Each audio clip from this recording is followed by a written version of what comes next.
Dinletedim aydıp geçen az vakitlik gönlüm açan yalan sevmeyin için dinlenmedin düzelecek senin haçan sevgisini kenet için bir vefalan kapısını açan dinlenmedin oğlan dinlenmedin dinlenmedin oğlan dinlenmedin.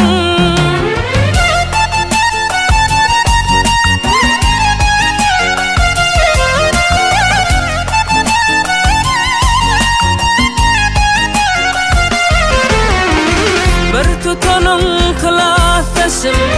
yine biri kolay tanışım alabaylan menin başım dinlenmedin qaramak kıyın senin taşın özgöde yok göz oynaysın qara gözüm göğün hoşum dinlenmedin oğlan dinlenmedin dinlenmedin oğlan dinlenmedin.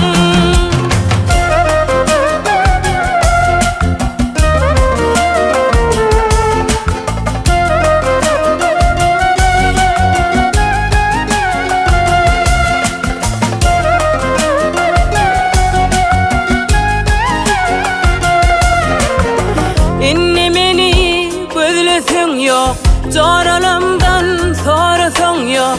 Meni sevsen sevmesen yok Dinlenmedin İnne sana hevesim yok Yalvarsan da söylesim yok 10 yıl geçti